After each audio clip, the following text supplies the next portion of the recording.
할렐루야. 8월 첫째 주를 시작하는 월요일 아침입니다. 오늘도 하나님 말씀으로 승리하는 한 주간이 되시길 축복합니다. 오늘 우리에게 주시는 하나님의 말씀은 여호수아 6장 15절에서 21절까지의 말씀입니다. 일곱째 날 새벽에 그들이 일찍이 일어나서 전과 같은 방식으로 그 성을 7번 도니 그 성을 7번 돌기는 그날 뿐이었더라. 7번째 제사장들이 나팔을 불 때 여호수아가 백성에게 이르되 외치라 여호와께서 너희에게 이 성을 주셨느니라.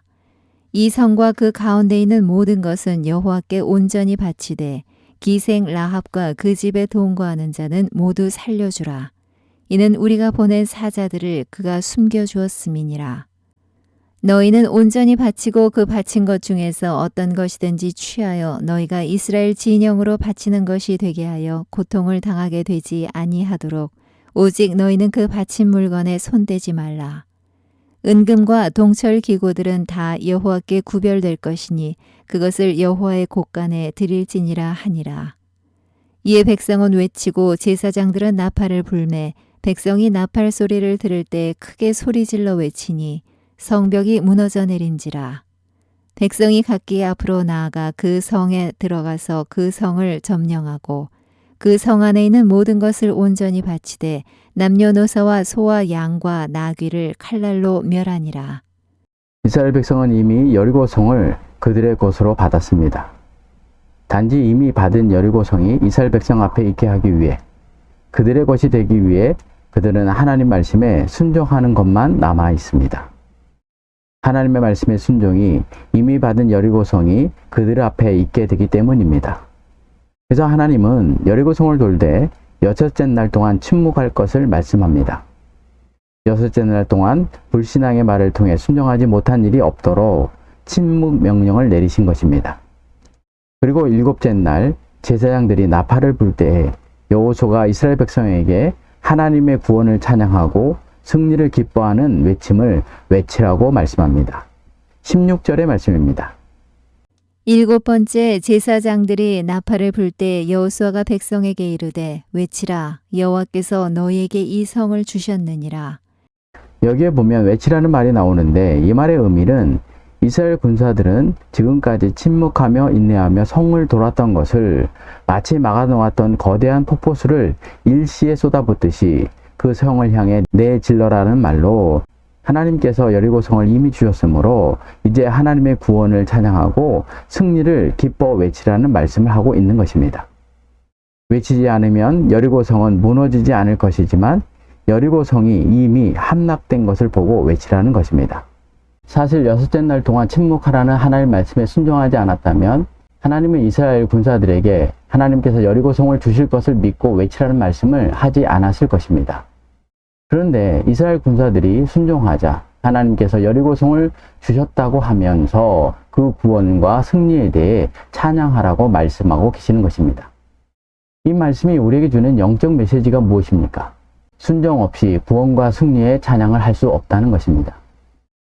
하나님의 약속은 순종을 통해 우리 가운데 있기 때문입니다. 이 사실을 16절의 말씀을 통해 보이시고 계시는 것입니다. 그리고 하나님은 여호수아를 통해 여리고성을 얻은 후 해야 할 일에 대해 미리 말씀하고 계시는데 그 첫 번째는 여리고성의 모든 것은 여호와께 바치라고 말씀합니다. 17절의 말씀입니다. 이 성과 그 가운데 있는 모든 것은 여호와께 온전히 바치되 기생 라합과 그 집에 동거하는 자는 모두 살려주라. 이는 우리가 보낸 사자들을 그가 숨겨주었음이니라. 여기에 보면 바치되라는 말이 나오는데 이 말의 원문의 의미는 사용을 금함으로써 봉헌하다는 의미로 하나님은 이스라엘 백성에게 여리고성의 모든 것은 사용하지 못하게 함을 통해 하나님께 온전히 드리라고 말씀하고 계십니다. 그렇다면 왜 하나님은 여리고성을 함락한 후 그곳에 얻을 수 있는 전리품이 많이 있을 것인데 왜 아무것도 사용하지 못하게 하여 하나님께 봉헌하라고 말씀하고 계시냐는 것입니다. 그것은 여리고성에 있는 모든 것은 다 부정한 것이기 때문입니다. 또한 그곳에 거주하고 있는 모든 사람은 부정한 자들로서 이스라엘로 하나님의 거룩하심에서 벗어나 타락의 길로 들어가게 할 자들이었기 때문에 거주자들 뿐만 아니라 그 성 안에 모든 것은 다 사용하지 못하게 함을 통해 하나님께 여리고성을 드리도록 하고 계시는 것입니다. 그런데 여호수아는 여리고성의 모든 것을 다 사용하지 못하도록 함을 통해 봉헌하도록 하셨지만 예외로 한 것이 있는데, 그것은 여호수아가 가나안 땅에 정탐꾼을 보냈을 때 그들을 선대한 기생 라합과 그 집에 동거하는 자는 살려주게 하고 있다는 사실입니다. 그렇다면 왜 여호수아는 기생 라합과 그 집에 동거하는 자는 살려줄 것에 대해 이렇게 말씀하고 있냐는 것입니다.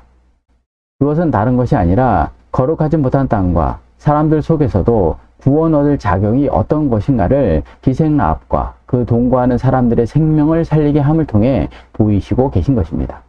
다시 말해서 하나님과 함께하는 자는 그가 누구이건 심판에서도 구원함을 받게 될 것임을 말씀하고 계시는 것입니다. 또한 기생 라합과 그 동거하는 사람들을 살리라는 말씀을 통해 어떤 메시지를 주고 있냐고 하면, 하나님의 유업을 얻는 첫 번째 길은 전리품을 얻는 것이 아니라 이방인 가운데 하나님에 대한 믿음이 있는 사람을 살리라는 것입니다. 이 말을 역으로 하면 하나님의 백성이 하나님의 유업을 얻는 일을 하면서 사람을 얻는 일보다 다른 일을 우선하면 하나님께서 주시겠다는 유업을 지속적으로 얻지 못함을 말씀하고 계시는 것입니다. 그리고 하나님은 이스라엘 백성들에게 하나님께서 저주하신 물건에 손을 대지 말라고 말씀합니다. 18절의 말씀입니다.